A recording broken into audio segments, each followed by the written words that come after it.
कक्षा 9 में अध्ययन करने वाले सभी विद्यार्थियों का एक बार आपके अपने इस YouTube चैनल में पुनः स्वागत है।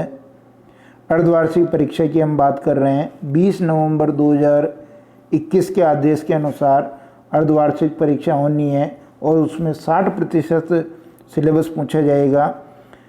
हिंदी की हम बात कर रहे हैं। कक्षा 9 की हिंदी जो मुख्य पुस्तक है आपके क्षितिज भाग 1। इस क्षितिज भाग 1 में से कौन कौन से प्रश्न पूछे जाएंगे, कितने पाठों के प्रश्न पूछे जाएंगे, उसके बारे में हम बात करेंगे। फिर जो इसकी सहायक पुस्तक है कृत्तिका,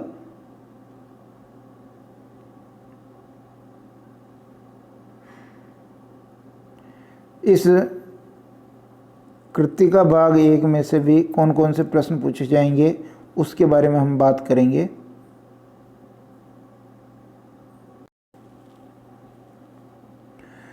सबसे पहले 9वीं क्लास की जो हिंदी की पुस्तक है क्षितिज भाग 1, इस क्षितिज भाग 1 के पाठों के बारे में बात कर लेते हैं। ये आ गया आपके सामने विषय क्रम, दिखाई दे रहा है? नहीं दे रहा हो तो मैं इसको बड़ा कर देता हूँ और विषय क्रम को अब अच्छी तरह दिखाई देगा।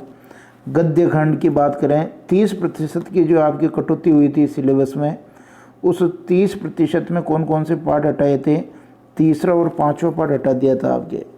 एक तो श्याम चरण दुबे वाला पाठ हटा दिया था और चपला देवी वाला पाठ हटा दिया। ये 2 पाठ आपके हटा दिए, अर्थात ये 2 पाठ न तो अर्धवार्षिक में पूछे जाएंगे न वार्षिक में पूछे जाएंगे। तो कितने बच गए? कुल 8 थे, 2 हटा दिए, 6 बच गए। 6 का 60% निकाल लो, 6 36, 4 पाठ। कितने पाठ?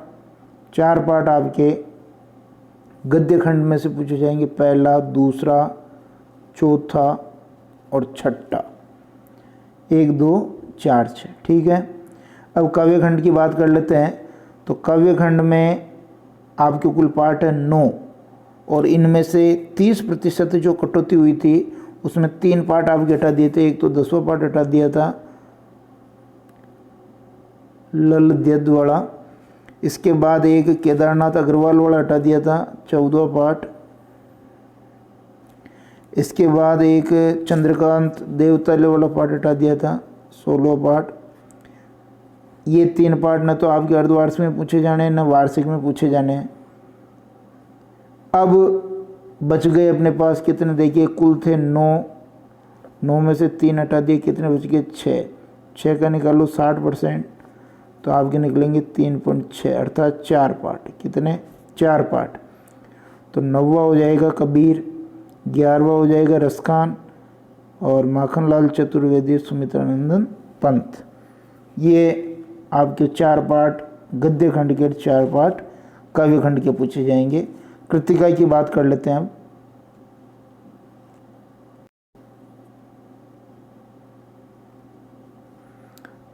कृत्तिका भाग 1 9वीं की हिंदी जो है उसकी सहायक पुस्तक है क्षितिज भाग 1 की।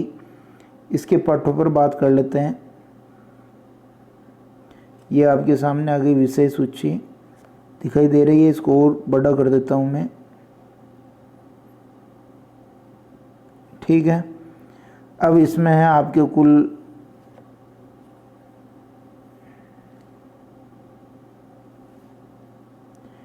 इसमें है कुल 5 पाठ।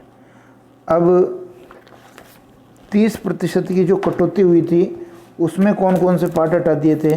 तो तीसरा और 5वां पाठ आपके हटा दिया था। रीड गेड्डी वाला पाठ हटा दिया। ये न तो अर्धवार्षिक में पूछा जाएगा न वार्षिक में। 5वां पाठ भी हटा दिया आपके, ये भी न तो आपके अर्धवार्षिक में पूछा जाएगा न वार्षिक में। बच गए कितने? देखिए टोटल थे 5, कटौती होगी 2 की, 3 बच गए। 3 का 60% निकालो, 1.8, अर्थात 2 पाठ। 2 पाठ आपके पूछे जाएंगे, पहला और दूसरा पाठ। अब व्याकरण की भी हम बात कर लेते हैं। व्याकरण में क्या क्या पूछा जाएगा उसके बारे में बात कर ले। तो अपठित, देखिए अपठित एक तो हो गया गद्यांश और पद्यांश, दोनों पूछे जाएंगे, दोनों की आपको तैयारी करनी है। फिर एक पूछा जाएगा निबंध, इसकी भी तैयारी करनी है। फिर एक संवाद या पत्र है, इसकी भी आपको तैयारी करनी है, ये भी पूछा जाएगा। उसके बाद व्याकरण की बात कर लेते हैं। व्याकरण में कौन कौन से टॉपिक हैं देख लीजिए। व्याकरण की बात मैं कर रहा हूँ, ये तीनों आपको याद करने हैं। व्याकरण में देखिए, व्याकरण में एक जो बिंदु है वह शब्द निर्माण, शब्द निर्माण। दूसरा जो बिंदु है वो है प्रसर्ग कारक, है ना। तीसरा जो बिंदु है वाक्य रचना। और चौथा जो बिंदु है पर्यायवाची है, विलोम है और श्रुति सम भिन्नार्थक है। श्रुति सम भिन्नार्थक शब्द है, श्रुति सम भिन्नार्थक शब्द। और पांचवा है मुहावरे। अब ध्यान दीजिए, इसमें ये पांचों ही तो कोई देने से रहा, इसमें कोई ना कोई एक टॉपिक आपका हटा देगा। अब देखिए, चूंकि ये जिला समान परीक्षा है, कौन सा टॉपिक हटावे वो जो पाठ्यक्रम निर्धारण करने वाले उन टीचर्स पर निर्भर है। तो इस फिलहाल अपने को पांचों की तैयारी करनी है। अब हो सकता है किसी जिले में मुहावरे को, इस टॉपिक को हटा दे, किसी में प्रसर्ग को हटा दे, किसी में वाक्य रचना को हटा दे। तो ये 5 व्याकरण के बिंदु है, इनको अपने को तैयार करना है। निश्चित रूप से वीडियो आपको पसंद आया होगा। वीडियो पसंद आता तो लाइक शेयर जरूर करें। धन्यवाद।